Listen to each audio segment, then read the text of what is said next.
Welcome to the show. Brock Page here. Sports picks for fun. Doing a show in front of a live audience, so I'm a little bit nervous, but we'll push through.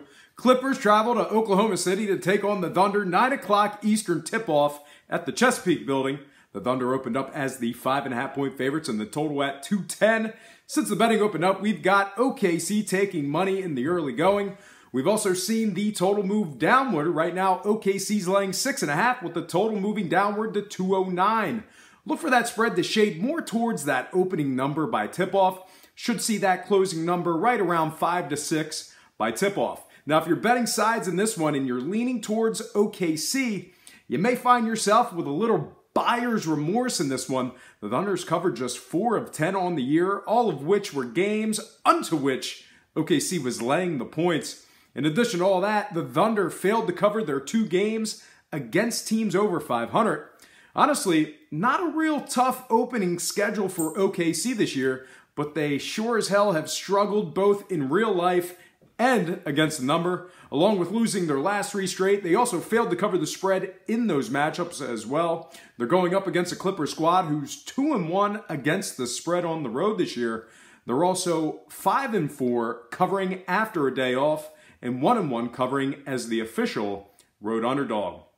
All told, the case for the Clippers can certainly be made. Now, when it comes to the total, we've seen plenty of scoring in these Clippers games. 4 out of the Clippers' last 4 games have gone over the posted total.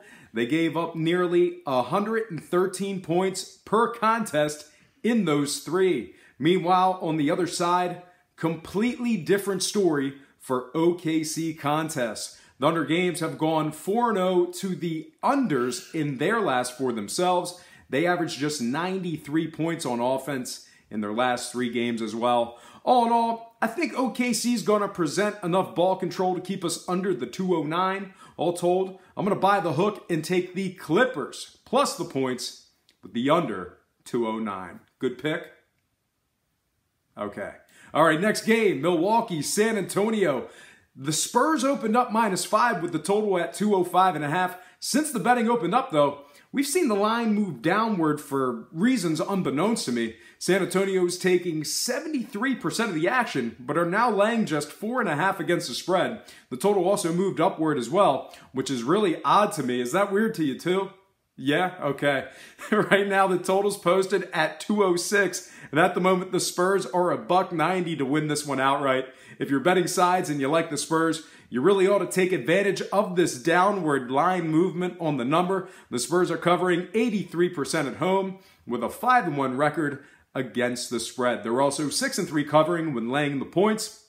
In addition to all that, San Antonio's 3-1 in their games at the current point spread. They're also a perfect, unblemished 5-0 against the number as the official home favorite. San Antonio is currently on a 3-game winning streak, both against the spread and in the outright game. They're going up against a struggling Milwaukee team who's lost 5 of their last 6, failing to cover in each of those losses. The Bucks have covered just 3 of 10 overall this year and just 1 of 5 when catching points. The Bucks against the spread are also 0-2 at the current line, 1-3 as the official road underdog, and 1-3 against teams over 500. All told, the case for Spurs bettors can certainly be made.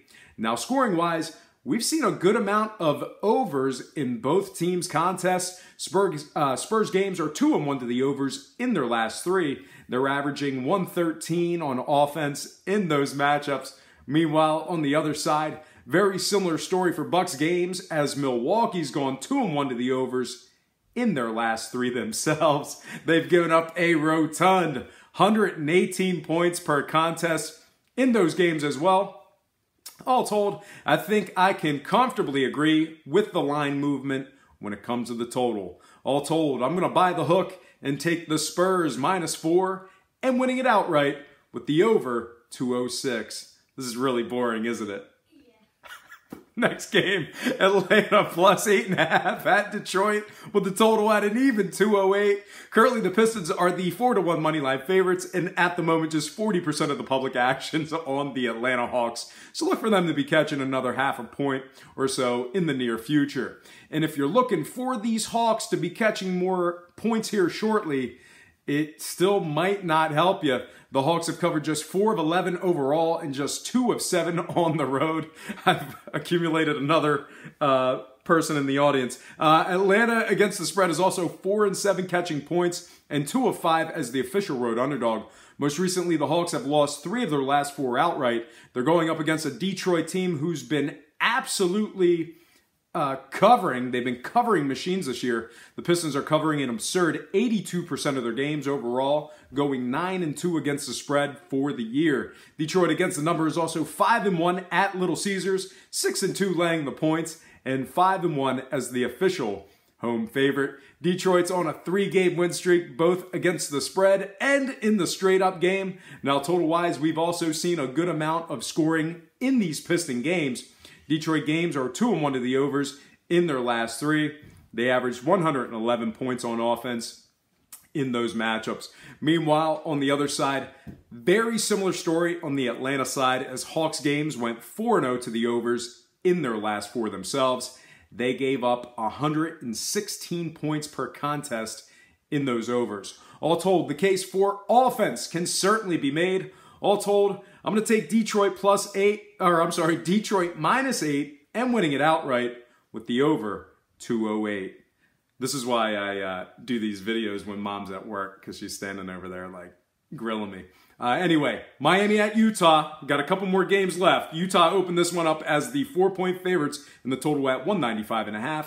Since the betting opened up, though, I find myself just a bit surprised at the movement on the spread. Right now, the Utah Jazz is laying just 2.5 against the spread with the total moving upward to 196. Not sure why we've got movement on Miami. Thus far, according to my very sharp access to information, I've got Miami taking just 39% of the public action, so I really have no rational explanation for the line move on the spread, other than the books are just messing around with us.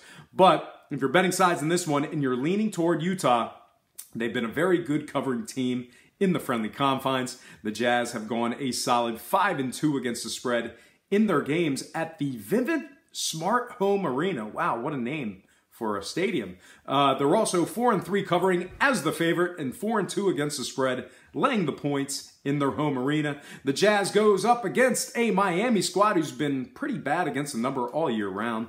The Heat against the spread are just 3 and 8 overall, 2 and 4 as the dog, and 0 and 2 at the current spread. Miami's also covered just 1 of 4 against teams over 500. In addition to being in Game 5 on the West Coast in their current road trip, the Heat also lost 2 of their previous 3 before last night's action. All said and done, the case for Utah bettors can certainly be made. Now, total-wise, we've seen a good amount of scoring in these Miami games as of late. 2 out of the Heat's last 3 games have gone over the line. They averaged 115 points per game in those overs. Meanwhile, on the other side, very similar story, as Utah games went 3 and 1 to the overs in their last 4 themselves. They gave up 113 points per contest on average in those 4 games as well. All told, the case for the over bettors can certainly be made. And all told, I'm going to buy the hook and take the Utah Jazz minus 2 and winning this one outright with the over 196.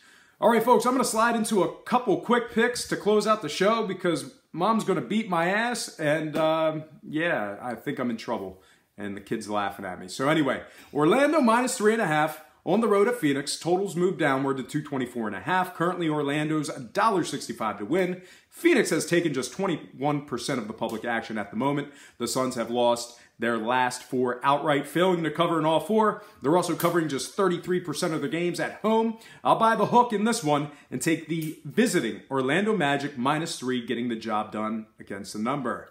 Next and final game for the show. All right, we're there. The late game, Brooklyn plus 8.5 at Portland. Totals moved downward to 222.5. Brooklyn's covered their last 2 straight. They're also 6 and 5 against the spread overall. They've got a Portland team who's covered just 4 of 11 overall. Even worse, the Blazers have covered a measly 1 of 6 as the official home favorite. All told, I'll be buying the hook and taking the Brooklyn Nets plus 9, taking care of business against the spread. All right, folks, that is going to do it for me. Before I get out of here, I have to remind you that I am not a sports betting expert, nor do I implore you to take any of my picks. A wise man once said, good ain't free, and free ain't good. For some reason you decide to use the free information on this program, you're utilizing it at your own discretion. Most importantly, if you're betting any of these games, do it safe, do it responsibly, and most important, have fun. For Brock Page Productions, I'm Brock Page, and have yourself a positive day. Boring?